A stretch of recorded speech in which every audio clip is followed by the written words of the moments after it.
प्रभु राम देव भगवान अल्लाह खुदा ईश आदि नाम एक ही शक्ति के हैं। वो कैसा है, कहां है, कैसे मिलता है, किसने देखा है? ये प्रश्नवाचक चिन्ह पूर्ण रूप से हटाने के लिए अवश्य सुनिए जगत गुरु तत्वदर्शी संत रामपाल जी महाराज के अमृत वचन, सर्व पवित्र धर्मों के पवित्र शास्त्रों के आधार पर।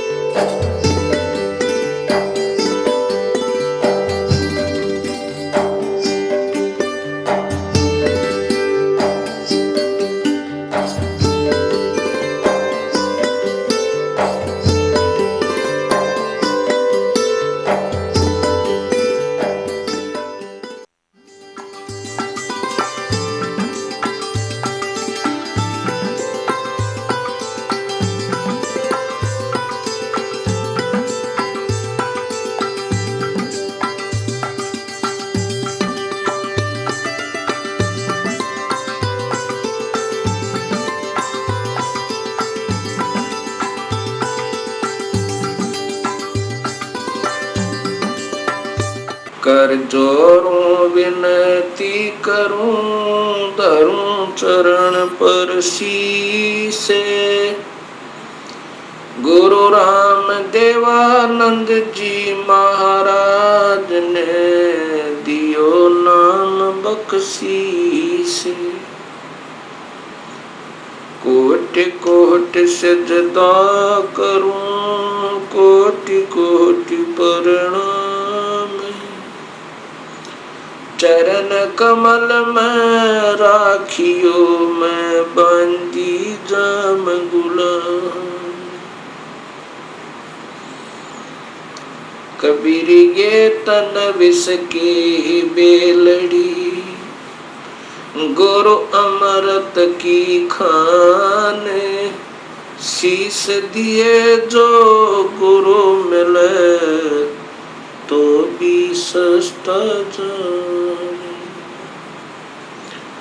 सात दीप नौ खंड में, गुरु से बड़ा ना कोई। करता करे न कर सके, गुरु कर सो होय। ग्रीब नमो नमो सतपुरुष को, नमस्कार गुरु कीन। सुर नर मुनि जन साधवा, संतों सर्वस दीन। सतगुरु साहिब संत सब, दंडवोतम प्रणामी। आगे पीछे मध्य हुए, तिनको जा कुर्बानी। निराकार निर्वेशम, काल जाल भंजनम। निर्लेपम निज निर्गुणम, अकल अनुप बेसुंधुनम। सोहम सुरत समापतम, सकल समाना नीरतले। उज्ज्वल हिरंबरे हरदमम, बेपरवाह था है वार पार नहीं मदतम। ग्रीब जो सुमर सद होई, गणनायक गलताना। करो अनुग्रह सोई, पारस पद परवाना। आद गणेश मनाऊं, गणनायक देवन देवा। चरण कमल लोलाऊं, आद अंत करूं सेवा। परम शक्ति संगीतम, रिद्धि सिद्धि दाता सोई। अवगत गुण अतीतम, सतपुरुष निर्मोही। जगदम्बा जगदीशम, मंगल रूप मुरारी। तन मन अर्पों शीसम, भक्ति मुक्ति भंडारी। सुर नर मुनि जन ध्यावे, ब्रह्मा विष्णु महेशा। शेष सहस मुख गावे, पूज्य आदि गणेशा। इंद्र कुबेर सरीखा, वरुण धर्म राय ध्यावे। समर्थ जीवन जी का मन इच्छा फल पावे। 33 कोटि आधारा जावे शेष 88 उतरे भव जल पारा कट है यम की फांसी। 33 कोटि आधारा जावे शेष 88 उतरे भव जल पारा कट है यम की फांसी।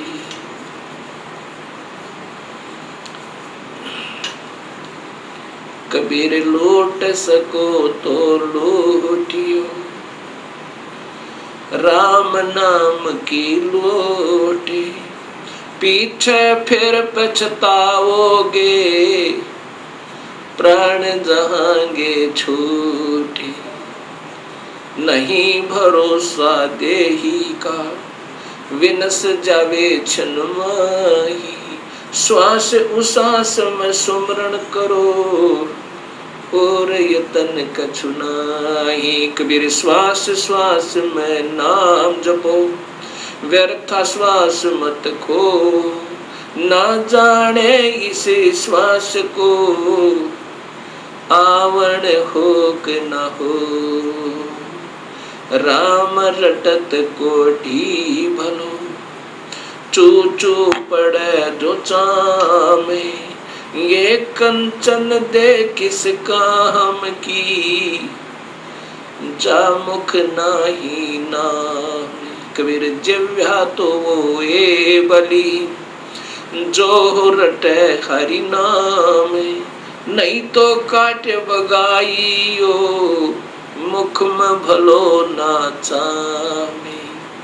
कबीर राम रटत कन्या भली साकट भलो न पूते। बकरी के गल में गल थना जा में दूध न मोहते। कबीर राम रटत दारिद्र भलो टूटी घर की छाने। वो सुंदर महल किस काम के जहाँ भक्ति नहीं भगवान।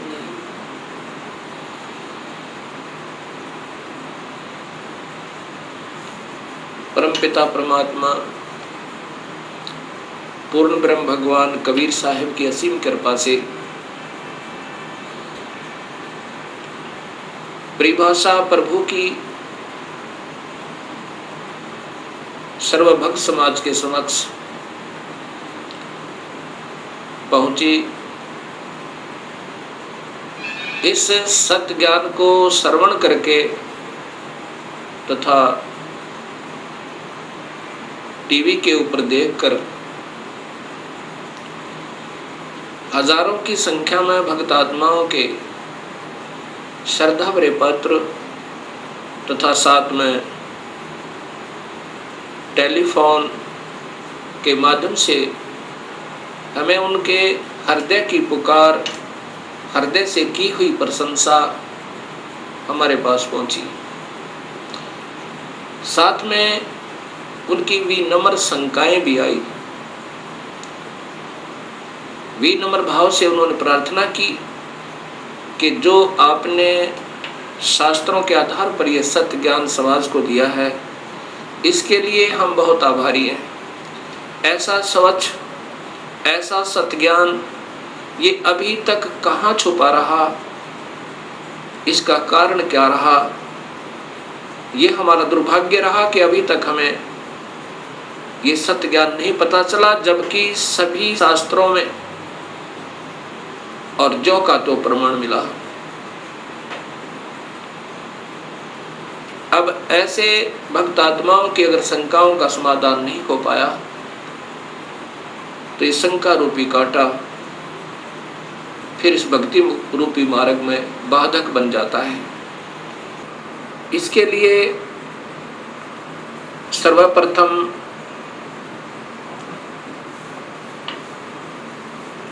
सृष्टि रचना का ज्ञान होना बहुत जरूरी है।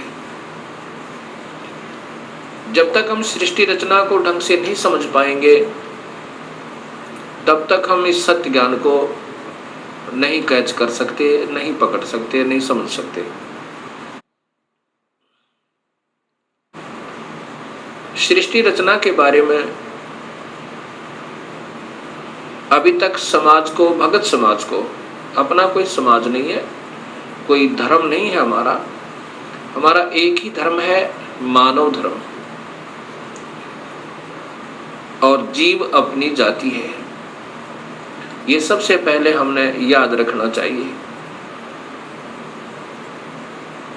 जीव हमारी जाति है, मानव धर्म हमारा, हिंदू मुस्लिम सिख ईसाई ये धर्म नहीं कोई न्यारा है। हम एक पिता की संतान हैं, हमारा एक ही बाप है, वो कुल मालिक पूर्ण परमात्मा। और पिछले इतिहास को अगर हम देखें, उसमें ना कोई हिंदू था, ना मुसलमान, ना सिख, ना ईसाई। आज हम कोई हिंदू बना हुआ है, इस मानव शरीर के समाप्त होने पर भक्तिहीन प्राणी अपने संस्कारवश कभी पशु बन जाएगा, कभी पक्षी बनेगा, कभी पानी के जलचर बन जाएंगे। जब हम पशु होंगे तो हमारी पशु जाति होगी, और जब हम पक्षी होंगे तो हम पक्षी जाति के प्राणी होंगे। और ये भी हो सकता है कि हमारा कोई पुण्य संस्कार बचा हुआ हो, पुनर्जन्म मानव का हो, तो हम, कोई हिंदू है वो मुसलमान के घर जन्म लेगा, क्योंकि हमारे पिछले संस्कार रले मिले हैं, अलग नहीं है। सिख धर्म लगभग 300 वर्ष पूर्व 10वें गुरु गोविंद सिंह जी के द्वारा ये निर्मित हुआ, इसका उत्थान हुआ। उससे पहले सब हिंदू थे। उनके पिछले नाम राजा राम, कृपा राम, रामचंद्र, चंद्रभान, इस प्रकार के हैं। 3-4 पीढ़ी से पूर्व के जितने पूर्वज हैं वो इन नामों पर हैं। ऐसे ही इससे पहले मुसलमान धर्म नहीं था। हजरत मोहम्मद जी ने एक विशेष पवित्र मार्ग बनाया था भक्ति का, लेकिन आने वाले समय में इसमें बहुत त्रुटियां बन गई। ऐसे ही पहले ईसा जी ने एक निर्मल भक्त समाज तैयार किया था, उससे पूर्व अब्राहिम जी ने, ऐसे ये आदम जी से पहले हिंदू धर्म था, और हिंदू से पहले केवल आर्य हुआ करते थे, कोई धर्म नहीं था। अब हमने ये विचार करना पड़ेगा कि हम दो नहीं हैं। जहां से भी भक्ति प्रारंभ होती है वो निर्मलता के आधार पर है। बीड़ी, शराब, मांस, तंबाकू उसमें कभी प्रयोग नहीं होता, और केवल एक प्रभु की ही साधना प्रारंभ होती है। आने वाले समय में उसमें त्रुटियां आ जाती हैं। मनमुखी गुरु लोग उसमें ढेर सारी त्रुटियां पैदा कर देते हैं, और जिसके कारण वो समाज का प्रारूप बदल जाता है, भक्त समाज का, उस धर्म का एक प्रारूप बदल जाता है, वास्तविकता नहीं रहती। फिर ऐसे ही सदियों उपरांत फिर ये मार्ग प्रारंभ होता है। उसमें प्रारंभकर्ता को कठिनाइयां अवश्य आती हैं।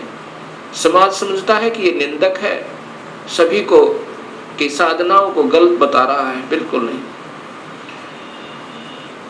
गलत उनको लगेगा ये मार्ग जिनको स्वयं शास्त्रों का ज्ञान नहीं, और उनके गुरुदेव अधूरे हैं, जिन्होंने आज तक ये नहीं बताया कि ये सृष्टि कैसे रचेगी, जबकि शास्त्रों में विद्यमान है ये सारा ज्ञान। अब सबसे पहले हमने सृष्टि रचना का सही ज्ञान होना चाहिए। तो अब दास आपको सृष्टि रचना बताना चाहेगा। सर्वप्रथम केवल एक ही प्रभु था, उसका नाम कबीर है। वास्तविक नाम उस परमात्मा का कबीर है। वो अनामी लोक में, अकय लोक में रहता था और वहीं पर हम सब जीव उसी परमेश्वर कबीर में समाये हुए थे। उसके बाद उस परमात्मा ने स्वयं प्रकट होकर, अर्थात अपने उस अनामी लोक में स्वयं ही 3 नीचे के लोकों की और रचना की। अलख लोक, अगम लोक, फिर अलख लोक और नीचे का सतलोक। फिर सतलोक में आकर के उस परमेश्वर ने अन्य रचना की। सर्वप्रथम एक शब्द से 16 द्वीपों की रचना की। उसके बाद 16 शब्द फिर उच्चारण किए, उनसे अपने 16 पुत्रों का निर्माण किया, उनकी शब्द से उत्पत्ति की, वचन से, और उनको उन 16 द्वीपों में रहने की आज्ञा दी। उनमें से एक पुत्र अचिंत को उस सत पुरुष ने, क्योंकि सतलोक में उपमात्मक नाम उसी कबीर परमेश्वर का सतपुरुष, नि अक्षर पुरुष, परम अक्षर पुरुष, शब्द स्वरूपी राम, अकाल मूर्त, पूर्ण ब्रह्म, ये उनके उपमात्मक नाम हैं और वास्तविक नाम उस परमेश्वर का कबीर है।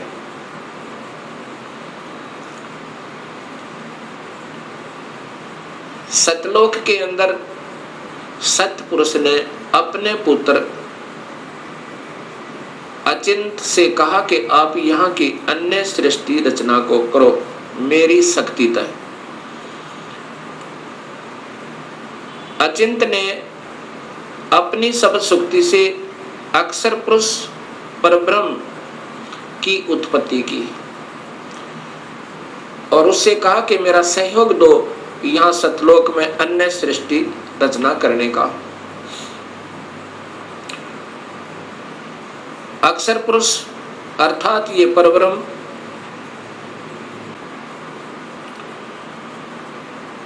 एक सतलोक में बने हुए मान सरोवर में, उसके अंदर अमृत जल है। सतलोक के अंदर जल अमृत है। उस अमृत सरोवर में प्रवेश कर गए और वहां आनंद से विश्राम करने लगे। अक्षर पुरुष को निद्रा आ गई। सतलोक के अंदर श्वासों से शरीर नहीं है। काफी समय तक सोते रहे। तब सतपुरुष ने अपनी शब्द शक्ति से एक अंडा, जल अमृत तत्व से एक अंडा बनाया और उसमें एक आत्मा प्रवेश की। उस आत्मा समेत उस अंडे को उस जल में डाला, अमृत सरोवर में, उस मान सरोवर में। वो अंडा गड़गड़ गड़गड़ करता हुआ नीचे जा रहा है तो अक्षर पुरुष अर्थात इस पार ब्रह्म की निद्रा भंग हुई। जब ही कोई अधूरी निद्रा से जागता है उसके अंदर कुछ कोप होता है। अब जो ही उसने अपनी कोप सहित दृष्टि से देखा कि मेरी निद्रा किसने भंग कर दी, तब उसका वो कोप उस अंडे पर पड़ा। अंडा 2 भाग हो गया। उसमें से ये ब्रह्म निकला, क्षर पुरुष। ब्रह्म अर्थात क्षर पुरुष, इसी को ज्योत स्वरूपी निरंजन, वास्तव में इसका नाम कैल है, कैल। और यही आगे चल के काल कहा, ये आने वाले इसी विवरण में आपको ज्ञान होगा। आकाशवाणी सतपुरुष ने की कि तुम दोनों बाहर आओ। अक्षर पुरुष तुम निद्रा में थे और आपके बिना यहाँ सृष्टि नहीं रची जा रही थी। तुम दोनों बाहर आओ और तुम्हें जगाने के लिए सारी क्रिया की गई और तुम दोनों के दोनों अचिंत के लोक में रहो। ऐसे आदेश प्रभु का पाकर वे दोनों के दोनों अचिंत के लोक में रहने लगे काफी समय तक। उसके बाद हम सभी की उत्पत्ति कबीर परमेश्वर ने, उसी सतपुरुष ने अपने शब्द शक्ति से हम सबकी उत्पत्ति वहां पर की। कुछ दिनों के बाद इस क्षर पुरुष के अर्थात ब्रह्म के मन में एक खरपतवार उपजा। इसके मन में ये आया कि मैं अपना अलग से राज्य बनाऊं। मेरे अन्य भाई सब एक एक द्वीप में रहते हैं और हम दो यानी अचिंत और ब्रह्म और साथ में ये अक्षर पुरुष पर ब्रह्म भी, हम एक ही द्वीप में रह रहे हैं। मैं अपना अलग राज्य चाहूंगा।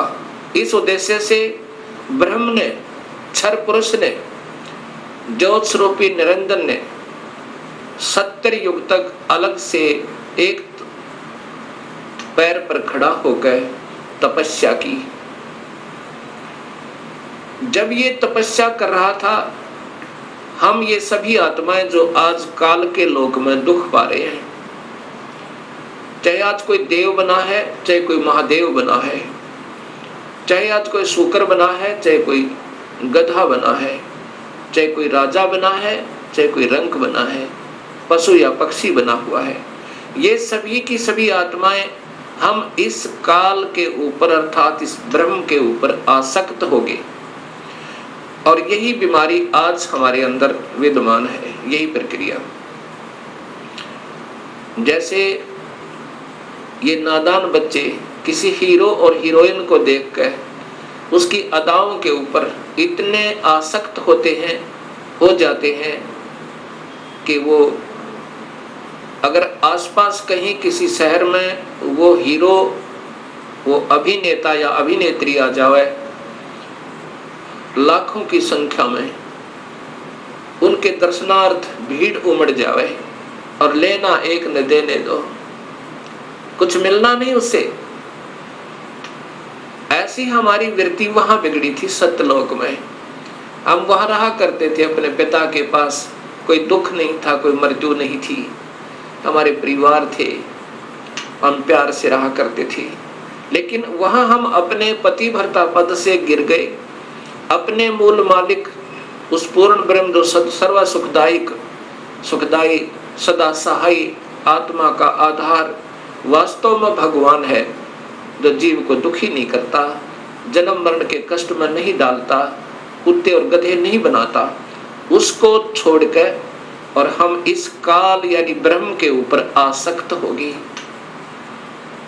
जब इसने 70 युग तप कर लिया, तब पूर्ण परमात्मा ने, पूर्ण ब्रह्म ने, सतपुरुष ने पूछा भी क्या चाहता है तू कैल क्या चाहता है, ब्रह्म तू क्या चाहता है।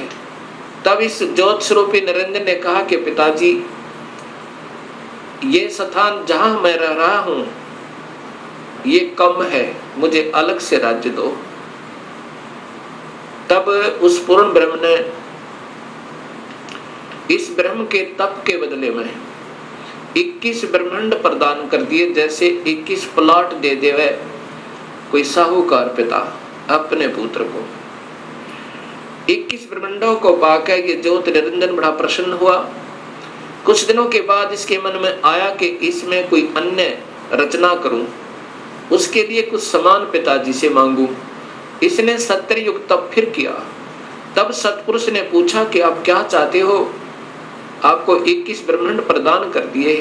तब इस ब्रह्म ने कहा कि पिताजी, इसमें कुछ रचना करना चाहता हूं, कृपा रचना करने की सामग्री दीजिए। सतपुरुष ने इस ब्रह्म को 5 तत्व और 3 गुण प्रदान कर दिए। इसके बाद इसने सोचा कि ब्रह्म ने सोचा कि इसमें जीव भी हो, मेरा अकेले का मन नहीं लगता। इस उद्देश्य से 64 युग तप फिर किया। तब सतपुरुष ने पूछा कि क्या चाहता है ज्योत निरंजन, अब तो तुझे मैंने जो मांगा सो दे दिया। तब ब्रह्म ने कहा, पिताजी कृपा मुझे जीव प्रदान करो, मेरा अकेले का दिल नहीं लगता है। उस समय पूर्ण ब्रह्म सतपुरुष कबीर परमेश्वर ने कहा कि ज्योत निरंजन, तेरे तप के बदले में राज्य दे सकता हूँ और ब्रह्मांड चाहिए वो दे सकता हूँ, परंतु ये अपनी प्यारी आत्मा, अपना अंश नहीं दूंगा तुझे। ये तो तेरे किसी भी क्रिया, धर्म, धार्मिक क्रिया से, तप से, किसी भी जप से नहीं दूंगा। हाँ, यदि वो स्वयं कोई जाना चाहता है अब सब इच्छा से, कोई हंस आत्मा, कोई भक्त आत्मा, तो मैं स्वीकृति दे सकता हूं, नहीं तो मैं अपनी इच्छा से नहीं कहूंगा, ये मैं नहीं दे सकता। इस बात को सुनकर ये ब्रह्मक्षर पुरुष ज्योत स्वरूपी निरंजन, अर्थात जो भविष्य में फिर काल कहलाया, हमारे पास आया। आज हम जितनी भी ये दुखी आत्मा इस काल के 21 ब्रह्मांड में पीड़ित हैं, हमारे पास ये ब्रह्म आया और हमसे कहा कि मैं वहाँ अलग से ब्रह्मांड लिए हैं मेरे पिताजी से अपने तप के बदले में, वहाँ ऐसे स्वर्ग बनाऊंगा, महास्वर्ग बनाऊंगा और ऐसे दूधों की नदी बहाऊंगा, झरने बनाऊंगा। क्या आप मेरे साथ चलना चाहते हो? तब हम सभी ने, जो यहाँ काल के 21 ब्रह्मांडों में पीड़ित है,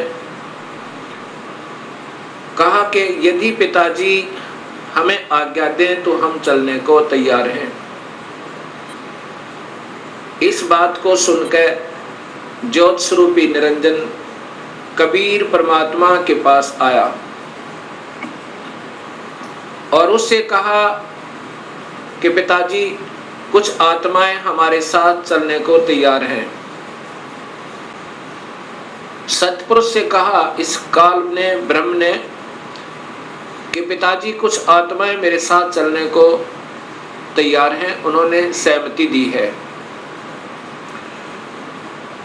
तब पूर्ण परमात्मा सतपुरुष अर्थात कबीर देव ने, कबीर साहिब ने कहा कि यदि वो मेरे सामने स्वीकृति देंगी, जितनी भी आत्माएं हैं जो तेरे साथ जाना चाहते हैं, तो मैं उनको आज्ञा दे दूंगा। ऐसा कहकर के सतपुरुष हम सभी आत्माओं के पास आया जो आज काल के लोक में कैद में बंद हैं। सतपुरुष ने, उस अकाल मूर्त ने, शब्द स्वरूपी राम ने हमसे पूछा कि जो आत्मा इस ब्रह्म के साथ जाना चाहती हैं वो अपनी सहमति व्यक्त करें। उस समय हम सभी घबरा गए और नहीं हिम्मत पड़ी अपने पिता के सामने स्वीकृति देने की। उस समय एक आत्मा ने सर्वप्रथम हिम्मत किया, डेयर किया और कहा कि पिताजी, मैं इस ब्रह्म के साथ जाना चाहता हूं। उसकी देखा देखी फिर हम सभी ने स्वीकृति दे दी।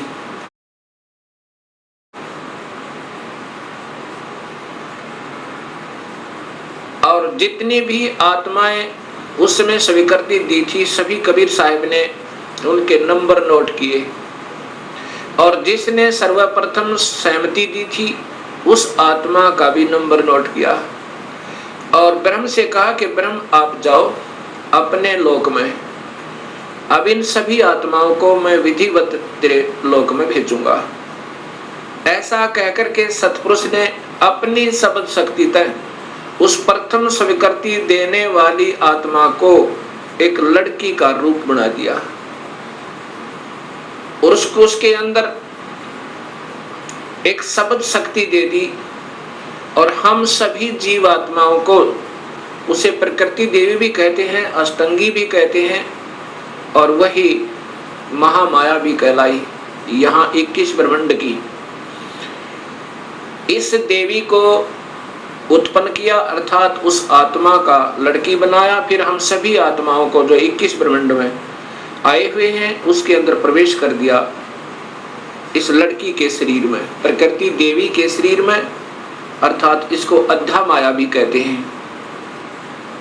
और यही आगे चलकर त्रिदेवों की माता कहलाई। प्रवेश कर दिया और कहा कि बेटी तेरे को मैंने सबल शक्ति दे दी है, और जितने भी जीव काल कहे ब्रह्म कहेगा तू बना देना। एक बार मुख से उच्चारण करेगी उतने ही नर और मादा ये जोड़े उत्पन्न हो जाएंगे। अपने पुत्र सहजदास से कहा, सहजदास जाओ अपनी बहन को उस ज्योत स्वरूपी निरंजन के पास छोड़ आओ, और उसको बताना कि इस लड़की को, इस प्रकृति देवी को, अध्या माया को मैंने सबल शक्ति दी है, ये जितने जीव तू कहेगा ये बना देगी। और जितनी आत्माओं ने स्वीकृति दी थी वो सभी इसके अंदर प्रवेश कर रखी हैं। सहजदास प्रकृति देवी को लेकर, अध्या माया को लेकर ज्योत निरंजन के पास आया, उसके पास छोड़ दिया और कहा कि पिताजी ने ऐसे ऐसे कहा है, इस लड़की के पास सब शक्ति है और जितने जीव तू कहेगा ये नर और मादा अपने शब्द से उत्पन्न कर देगी। ऐसा कह करके सहजदास अपने लोक में लौट आया, अपने द्वीप में आ गया। युवा होने के कारण लड़की का रूप निखरा हुआ था। इस ज्योत स्वरूप निरंजन ब्रह्म अर्थात क्षर पुरुष के मन में नीचता उत्पन्न हुई, जो आज सब जीवों में विद्यमान है। वही व्यक्ति, वही प्रक्रिया, वही ये बुरी आदत युवा लड़की को देखकर उसके साथ बदव्यवहार करने की चेष्टा इस क्षर पुरुष ने अर्थात ज्योत स्वरूपी निरंजन ने की। लड़की ने, प्रकृति देवी ने कहा कि ज्योत निरंजन तू होश में आ जा, तू और मैं एक ही पिता की संतान है। पहले तेरी उत्पत्ति हुई उन्हीं के शब्द तय अंडे में, और उन्हीं ने मुझे उत्पन्न किया। तू और मैं बहन और भाई हैं। बहन भाई का ये कर्म पाप का भागी होता है, तू मान जा मेरी बात। ज्योत निरंजन ने एक भी बात उस लड़की की नहीं सुनी और मदहोश होकर, विषय वासना के वश होकर, काम वश होकर उस लड़की को पकड़ने की चेष्टा की, दुष्कर्म करने के लिए। लड़की ने अपनी इज्जत बचाने का और कहीं स्थान ना पाकर, जो ही उस काल ने, ज्योत स्वरूपी निरंजन ने, क्षर पुरुष ने ऐसे मुंह खोला हुआ था आलिंगन करने के लिए, ऐसे बाजू फैलाई थी, उसी समय लड़की ने छोटा रूप बनाया, सूक्ष्म, बहुत सूक्ष्म, और उसके पेट में चली गई अपनी इज्जत रक्षा के लिए। वहां से अपने पिता से पुकार की, हे परम पिता, हे सतपुरुष, हे कबीर परमेश्वर, मेरी रक्षा करो। इस प्रकार मैं काल से अपनी इज्जत रक्षा के लिए, इस ब्रह्म से अपनी इज्जत रक्षा के लिए इसके पेट में प्रवेश हूं, और मुझे आकर मेरी रक्षा करो, मुझे बचाओ इससे। उसी समय कबीर परमेश्वर ने अपना ही दूसरा रूप अपने पुत्र योग संतायन अर्थात योग जीत, उसे जोग जीत भी कहते हैं, योग जीत का रूप बनाकर काल के 21 ब्रह्मांडों में प्रकट हुए और कहा कि ज्योत स्वरूपी निरंजन तूने जुल्म कर दिया, आपने ये ऐसा जुल्म कर दिया, ऐसे कर्म करने वाले पाप आत्मा को इस सच्चे लोक में ये श्राप, ये कर्म, ये पाप लगता है कि 1 लाख जीवों का मनुष्य शरीरधारी जीवों का रोज आहार करेगा और 1.25 लाख की उत्पत्ति करेगा।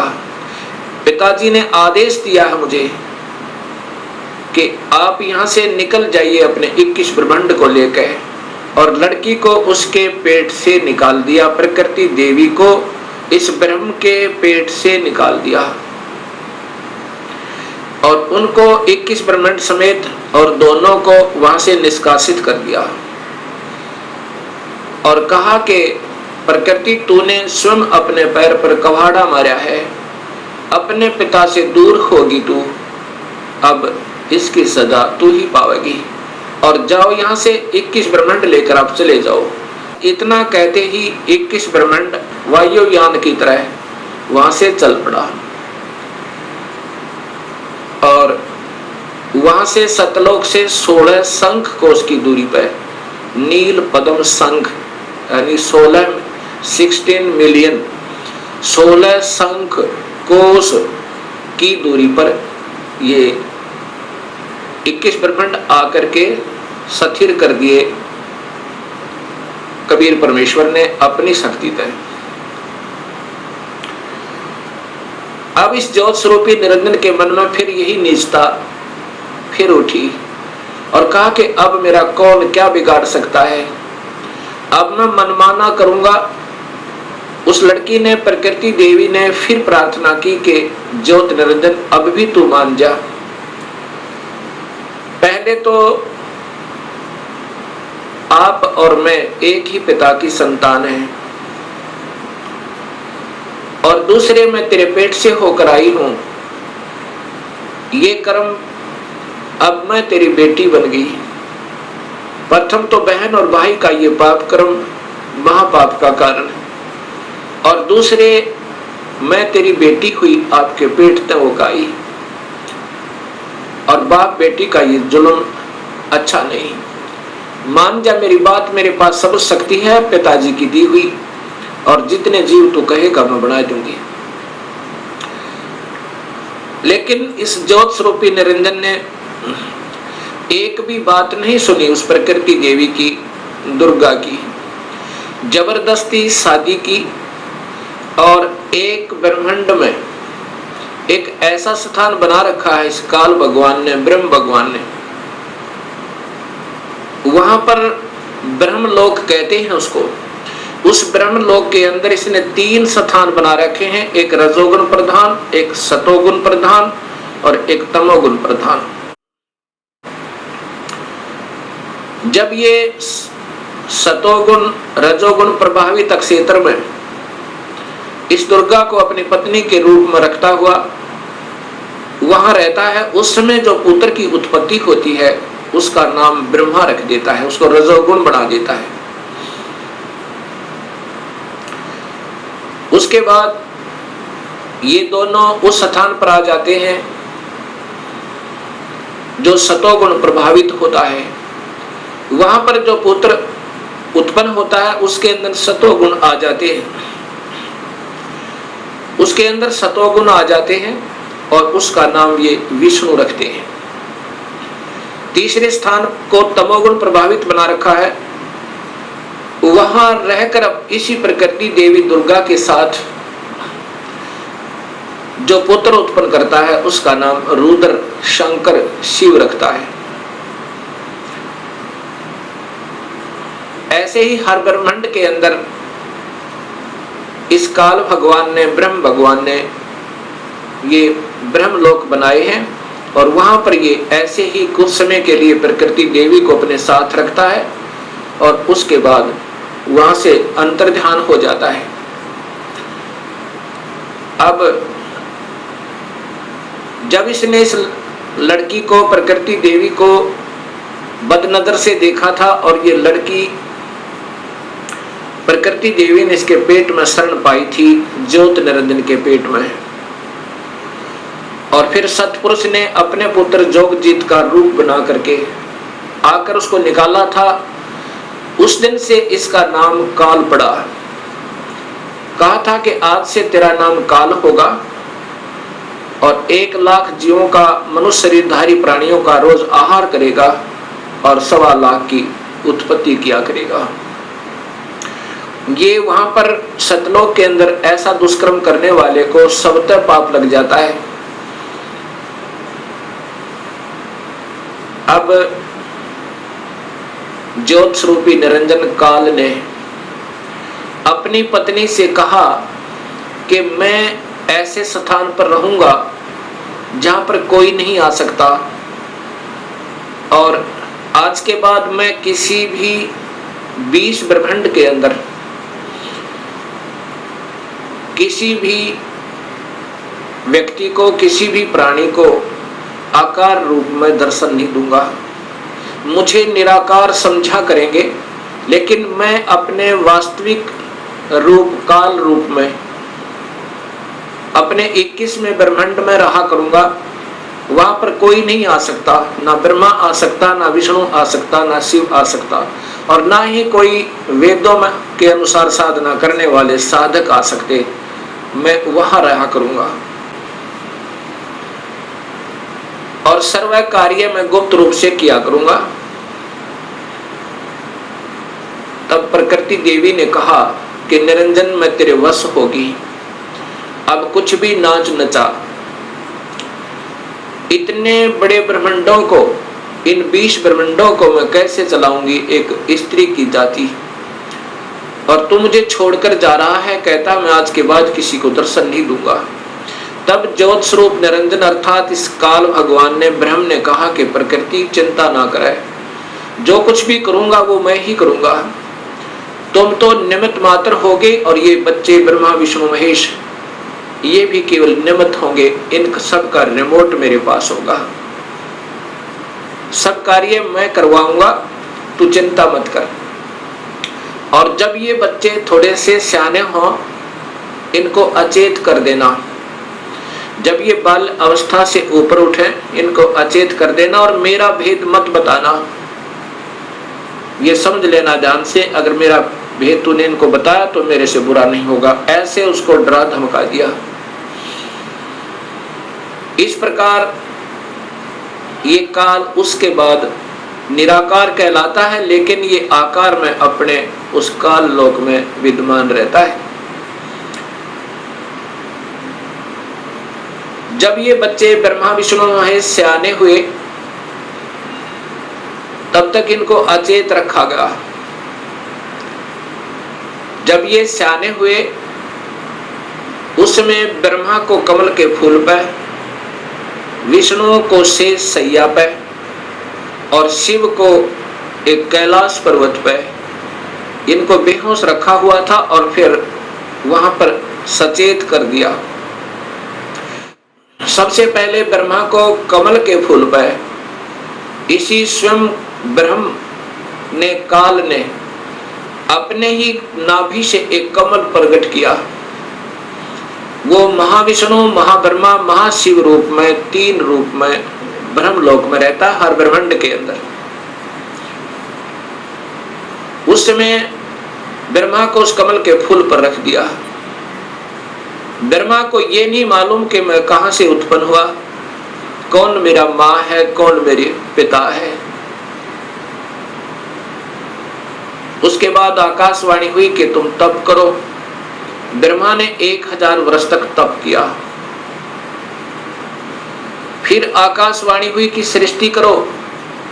तब ब्रह्मा ने सोचा कि मैं काहे की सृष्टि करूं, सब जगह जल ही जल है, कहीं पृथ्वी दृष्टि गोचर नहीं हो रही है। इतने में मधु और कैटब नाम के 2 राक्षस काल ने प्रेरित करके और ब्रह्मा की ओर भेज दिए। ब्रह्मा डर के मारे उस कमल के फूल को के डंठल को पकड़कर नीचे उतर गया, बहुत स्पीड तक। नीचे जब आया तो उसी जल के ऊपर एक शेष सैया पर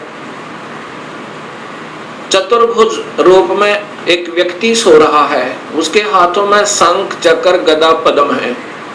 जब ब्रह्मा वहां पहुंचा, उसी समय उस वो विष्णु जी थे, जो त्रिलोकीय विष्णु जी थे, उनमें से एक शक्ति निकली, वो आकाश में छा गई। उस समय ये ब्रह्मा विष्णु जी होश में आए इतने में मधु और कैटभ भी पहुंच गए। मधु और कैटभ के साथ भगवान विष्णु ने 5000 वर्ष तक युद्ध किया, वो नहीं मरे। फिर उस शक्ति ने जो आकाश में छाई थी, एक लड़की का रूप बनाया, देवी का, और मधु कैटभ को मोहित किया, अपनी ओर आकर्षित किया अपनी कलाओं से, अदाओं से। जब मधु और कैटभ उस लड़की की तरफ देखने लगे तो विष्णु जी ने पीछे से उनकी गर्दन पकड़कर दोनों को मार डाला। अर्थात 5000 वर्ष तक भगवान विष्णु से 2 राक्षस नहीं मरे। वो भी तब मरे जब उस माता ने सहयोग दिया, उनको अट्रैक्ट कर लिया, आसक्त कर लिया। इससे 2 बातें सिद्ध होती हैं कि ये समर्थ नहीं है। जब 5000 वर्ष तक 2 राक्षस नहीं मर पाए भगवान विष्णु से, तब ब्रह्मा जी और विष्णु 2 थे। इतने में रुद्र अर्थात ये शिव भी वहीं प्रकट हो गया। ब्रह्मा जी देवी भागवत महापुराण में बताता है कि फिर हम 3 हो गए, ब्रह्मा, विष्णु और शिव। तब देवी ने कहा कि तुम तीनों देवता अपने अपने कार्य को ध्यान से सुनो और उस पर संलग्न हो जाओ। ब्रह्मा जीवों की उत्पत्ति करवावे, उनको रजोगुण प्रभावित करके, ये केवल इतने ही ब्रह्मा हैं। और विष्णु फिर इनके आपस में सतिथि बनाए रखा है, मोह ममता में फंसाए रखा है, ये विष्णु जी की ड्यूटी है। और शिव की ड्यूटी है कि ये संहार करे। तब इन तीनों ने कहा कि हे माई, हे देवी, कहीं पर पृथ्वी नजर नहीं आ रही है और पृथ्वी के बिना प्राणियों की सृष्टि, स्थिति और संहार असंभव है। तब वो देवी मुस्काई और कहा कि तुम, इतने में एक विमान आया और कहा कि तुम तीनों के तीनों इस विमान में बैठो और चिंता मत करना, घबराइयो मत। उस समय ये तीनों के तीनों ब्रह्मा विष्णु महेश विमान में प्रवेश कर गए। विमान मन की गति से चला, बहुत तीव्र गति था। कहां पहुंचा? ब्रह्मलोक में पहुंचा, जहां पर ये काल भगवान 3 रूपों में रहता है, जहां इनकी उत्पत्ति की जाती है, ब्रह्मा विष्णु महेश की। और वहां पर कोई नहीं जा सकता, ना वेद विधि से, किसी साधना तक, ना तप से, ना यज्ञ से, ना हवन से, किसी प्रकार से नहीं जा सकता, ना किसी जप से। वहां पर तो ये अपनी कृपा से ही ले जा सकता है, ये काल भगवान सोचल सिद्ध करके। वहां जाकर के इन्होंने क्या देखा?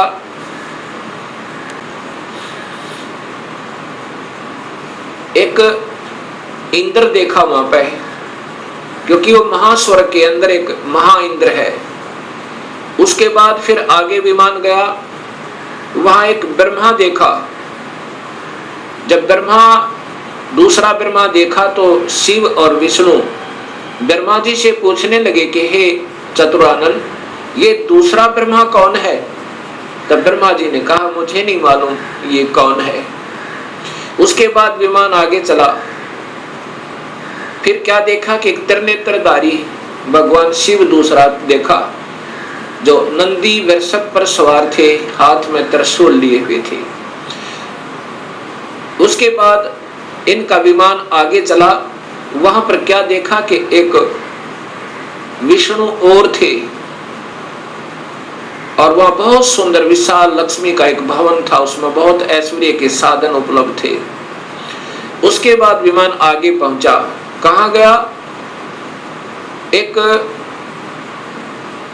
माई बैठी थी, जिसके शरीर में जैसे हजारों बिजलियां चमक रही हो, इतना तेज था, इतना नूर था, और वो प्रकृति देवी थी। ये ब्रह्मा विष्णु महेश की मां थी, मां है जो इन्होंने देखी। विमान वहां रुका। देवी एक विशाल भवन के अंदर विराजमान थी। तब उसने कहा कि तुम तीनों के तीनों जहाज से नीचे उतरो। हम नीचे उतरे।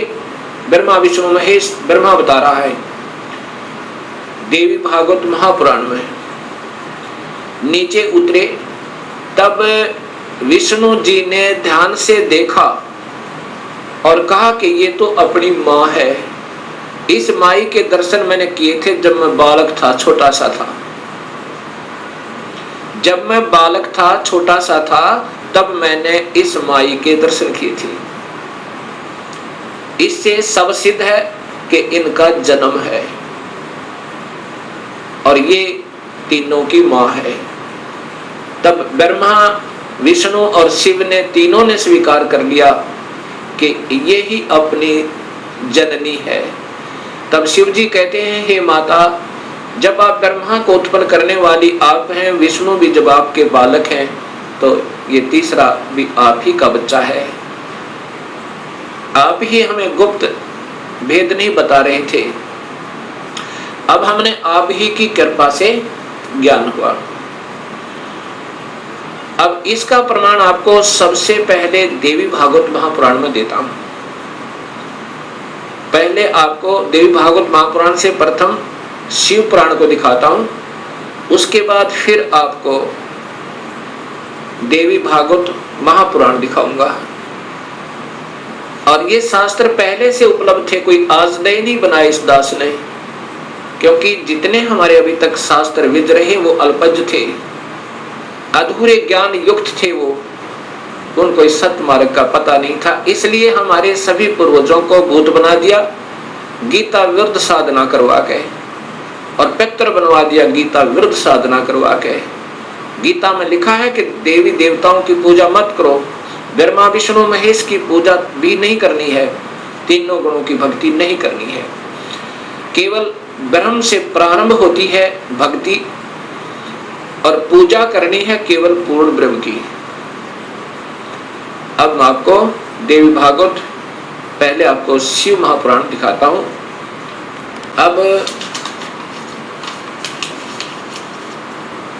अब देखिएगा भक्तात्माओं, ये शिव महापुराण, ये शिव महापुराण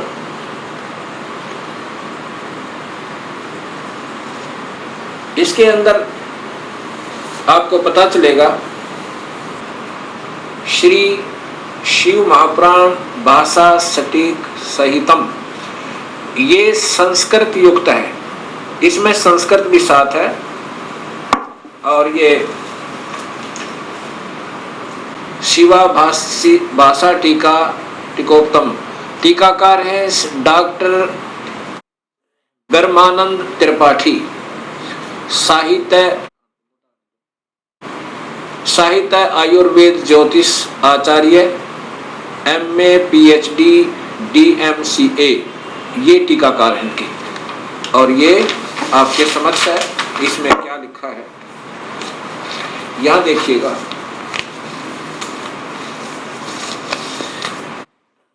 यहां से पढ़िएगा, ये संस्कृत है और ये हिंदी आपको दिखाना चाहूंगा। प्रलय काल में मुनिवर, प्रलय काल में भी शिव पार्वती का कभी वियोग ना होने के कारण ही काशी को अविमुक्त अक्षेत्र कहते हैं। प्राचीन काल में शिवजी ने इस अक्षेत्र का नाम पहले नंदनवन और बाद में अविमुक्त रखा था। हे देवर्षि नारद, आनंद वन में रमण करते हुए शिव पार्वती के मन में इच्छा हुई कि किसी दूसरे पुरुष का निर्माण किया जाए, जिसके ऊपर अपने इस महासागर को डालकर हम दोनों स्वच्छंद होकर वैराग्य धारण कर केवल काशीपुरी में निवास कर सकें। वही सदा सब कुछ करे, वही रक्षा करे और अंत में मेरे अनुग्रह से वही सृष्टि का संवरण भी करे। चिंता रूपी लहरों से चलायमान चिंता रूपी समुद्र को बटोर कर रजोगुण रूपी विदुम से विस्तृत करे। अब यहां देखिएगा, ये ना अपने हिसाब से लगा रखेंगे। ऐसे विचार कर उस सर्वव्यापक भगवान ने उस पराशक्ति के 10वें अंग, ये 10वां अंग देखिएगा, ये ध्यान रखना, 10वें अंग अर्थात योनि में सुधार रूपी आवास का प्रयोग किया। ये दिखाना चाहते हैं आपको कि ये कहना क्या चाहते हैं हम। तब उससे तीनों लोकों में सुंदर एक पुरुष प्रकट हुआ, जो शांत एवं सतोगुण से युक्त था, गंभीरता में समुद्र के सम्मान तथा अक्षमावान था। हे मुनि, वह पुरुष इंद्र लक्ष्मणी के सदृश कांति वाला, अर्थात ये था कौन, ये देखिएगा नीचे। शिवजी ने कहा, उस जो पुत्र उत्पन्न हुआ उसको कहा, सर्वव्यापक होने से तुम्हारा विष्णु यह प्रसिद्ध नाम होगा। ये देखिए जानता है, फिर देखिए, सर्वव्यापक होने से शिव ने कहा, शिवजी ने कहा, सर्वव्यापक होने से के कारण तुम्हारा विष्णु यह प्रसिद्ध नाम होगा। अब इससे सिद्ध हो गया कि शिवजी से विष्णु की उत्पत्ति। एक बार फिर लीजिए,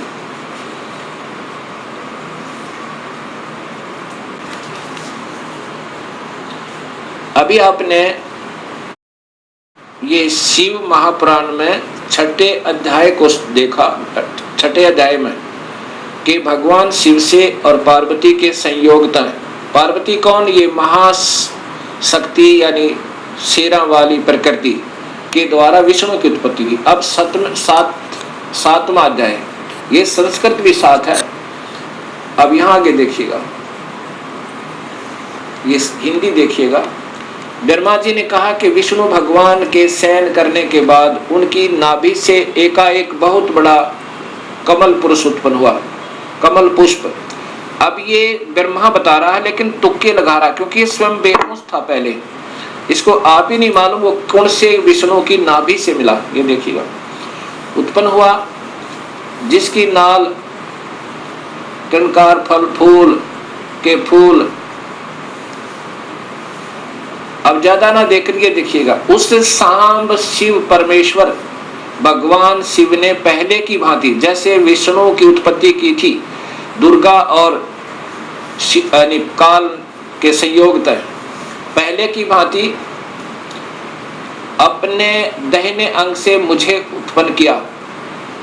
ब्रह्मा कह रहा कि मेरी उत्पत्ति भी उस काल ब्रह्म से, यानी शिव कह रहे हैं, ये शिव वो ब्रह्मा महाविष्णु महाशिव रूप में ये काल ही रहता है, मुझे उत्पन्न किया, ये ब्रह्मा जी ने बताया।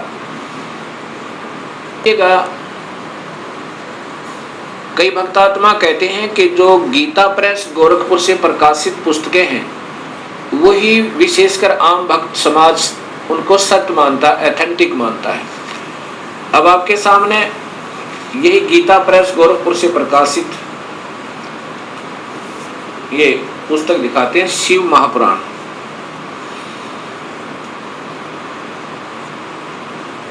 संक्षिप्त शिव महापुराण, और ये नीचे गीता प्रेस गोरखपुर से, और इसके छठे अध्याय में फिर यही प्रमाण है।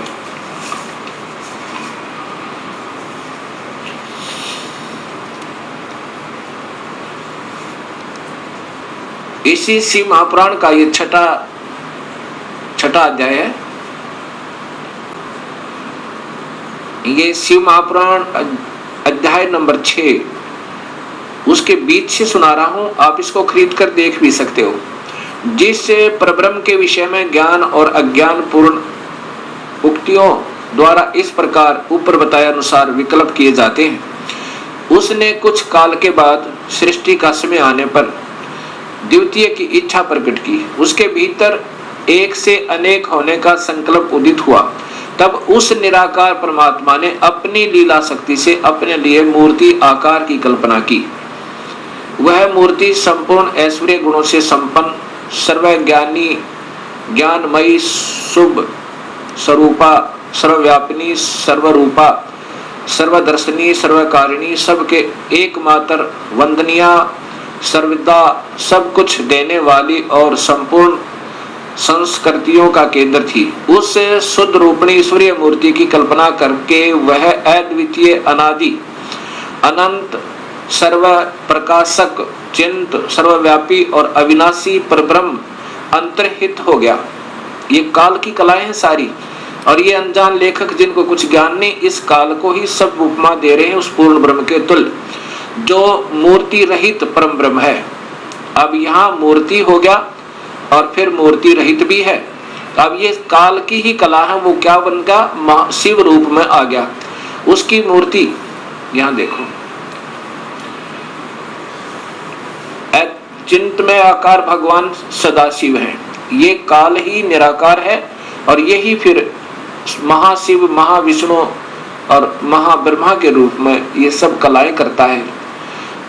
अर्वाचीन और प्राचीन विद्वान इसी को ईश्वर कहते हैं। जितना जिनको ज्ञान है, इस काल को ही ये ईश्वर कहते। उस समय एकाकी रहकर स्वेच्छानुसार विहार करने वाले उन सदाशिव ने अपने विग्रह से स्वयं ही एक स्वरूप भूता शक्ति की सृष्टि की, अर्थात वह देवी इसी के शरीर से निकली, वो निकाली थी पूर्ण परमात्मा ने, जो इसके पेट में शरण ले ली थी, कि जो उनके अपने श्री अंग से कभी अलग होने वाली नहीं थी।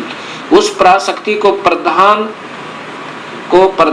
प्रकृति, देखो, प्रधान प्रकृति गुणवती माया बुद्धि तत्व की जननी विकार रहित बताया गया है। वह शक्ति अंबिका कही गई है, और उसी को प्रकृति, ये ध्यान से देखना भक्तात्माओं, यही देवी अध्या माया, ये प्रकृति देवी, प्रकृति सर्वश्री सर्वेश्वरी त्रिदेव जननी, यानी तीनों देवताओं की माँ, ब्रह्मा विष्णु महेश की माता, नित्य और मूल कारण कही, सदाशिव द्वारा प्रकट की गई उस शक्ति की 8 भुजाएं हैं। अब ये शब्द ही स्पष्ट हो गया कि यही प्रकृति देवी ब्रह्मा विष्णु महेश की माता है। और इसी में फिर आगे आता है कि ब्रह्मा और विष्णु की उत्पत्ति शिव से हुई। ये महाशिव काल है,